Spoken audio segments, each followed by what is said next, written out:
চলো তোমাদের সাথে আজকে নতুন একটা ভিডিও শেয়ার করি। এটা অনেক দিন ধরে গ্যালারিতে পড়ে আছে, এডিট করাও হয় না, তোমাদের সাথে শেয়ার করাও হয় না। তো কেমন আছো সবাই? আশা করছি সবাই ভীষণ ভালো আছো, আর আমিও ভীষণ ভালো আছি।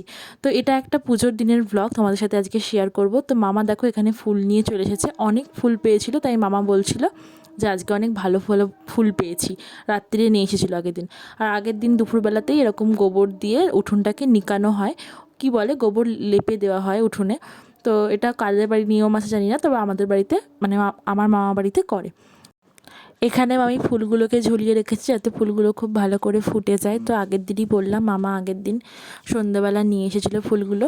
তো তারপরে দেখো এখানে বনি, বৌদি, দাদার ছেলে, মামি আর আমি সবাই মিলে গেছিলাম পুজোটা দিয়ে আসতে। তো পুজোয় বসে গিয়েছিল, তো মামা বললো যাও আগে গিয়ে পুজোটা দিয়ে আসো, নাহলে ডালা রাখার জায়গা পাওয়া যায় না, মানে এত মানুষের ভিড় হয়। অনেক মানুষ আসে পুজো দিতে এবং প্রত্যেকের ডালায় প্রত্যেকের নাম লেখা থাকে। তো এই মন্দিরটা তোমাদের আগেও একটা শিবরাত্রির ব্লগে তোমাদের সাথে শেয়ার করেছিলাম। তো এই হচ্ছে আমাদের মন্দিরের প্রতিমা, মা শীতলা। তো দেখো এখানে সবাই মানে পুজোর জন্য জোগাড় যন্ত্র করতে বসে গেছে, পাড়ার ছেলেরা, বউরা সবাই মিলেই কাজ করে। তো আমরা গিয়ে আগে পুজোটা দিয়ে এসেছিলাম। আর মামি ঠাকুরমশাইকে বলছিল যে যে মালাগুলো মামা এনেছে সেই মালাগুলো যেন ঠাকুরের গলায় পরিয়ে দেওয়া হয়। তারপর পুজো টুজো দিয়ে আমরা আবার বাড়ি চলে এসেছিলাম, কারণ ওখানে বসার জায়গা খুবই মানে কম। আর উপরে তিরপল টাঙিয়ে দেওয়া হয়েছে, আর প্রচণ্ড রোদ্দুর আর গরম মানে অনেক ভিড় হয়, তো বসার জায়গা পাওয়া যায় না, আর কতক্ষণ দাঁড়িয়ে থাকবো। তো পুজো হতে থাকে প্রত্যেক বছরই।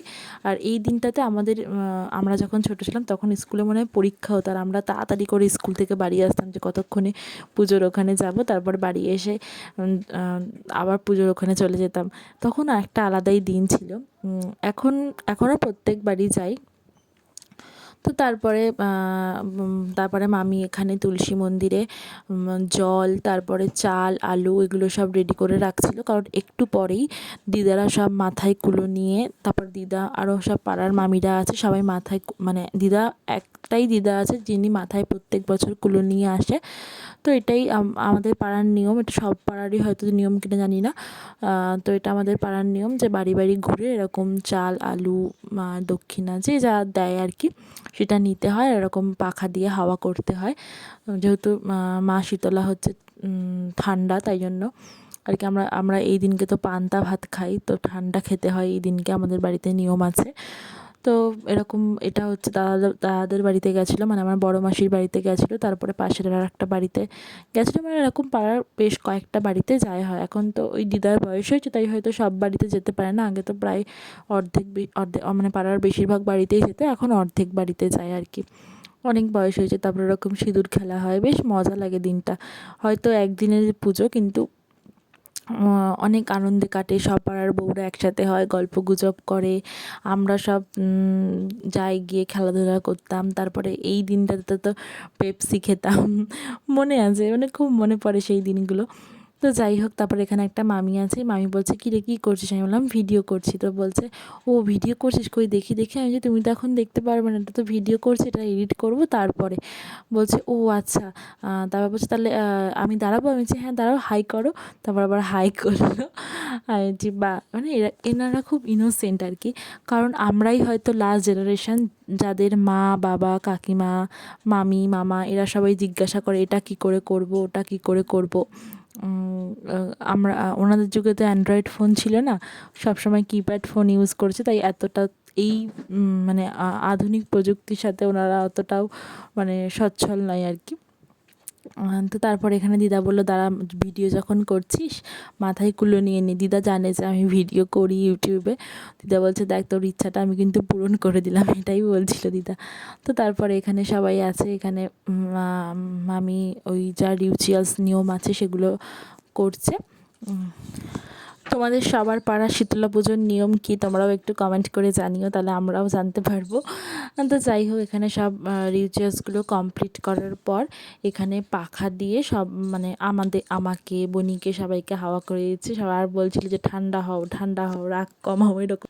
তারপর আমার বোন চলে এসেছে প্যাকেটে করে প্রসাদ নিয়ে, এটা হচ্ছে পাড়ার মন্দির থেকে যে প্রসাদটা দেয় সবাইকে, সেই প্রসাদটাও নিয়ে চলে এসেছে। তো আমি কখন যে ঘুমিয়ে পড়েছিলাম জানি না, সকালে উঠেছিলাম খুব, যেহেতু আমি টিউশন পড়াই, আমাকে পড়াতে যেতে হয়, তো সকালে উঠে আমি এসে দুপুরবেলা মানে শুয়ে থাকতে থাকতে হয়তো ঘুমিয়ে পড়েছিলাম। তো এই ভিডিওগুলো সব বোনই করেছে। এটা হচ্ছে জল ঢালার ভিড়, মানে জল ঢালতে হয় দুধ গঙ্গা জল, আর ধূপকাঠি আর মোমবাতি জ্বালতে হয়। দেখো প্রচণ্ড ভিড়, বোন ভিডিওগুলো করেছে সব। তো এটা আমার বৌদি ওখানে মোমবাতি ধূপকাঠি দেখানো হয়ে গেল, তারপর সবাই যে যার বাড়ি চলে এসেছিলো। এখানে মামি হচ্ছে শরবত বানাচ্ছিলো। এখানে আমাদের লুটের বাতাসা দেয়, সেই বাতাসা ভিজিয়েই বাতাসার জল করা হয়, আর বোন এখানে সবাইকে দিচ্ছিলো। আর সবাই বলছিলো যাও আগে বাবাকে দিয়ে, মানে এ বলছিল ওকে দাও, ও বলছিল ওকে দাও, ও বলছে ঠিক আছে, তা এবার আমি কাকে দেবো বুঝতে পারছি না।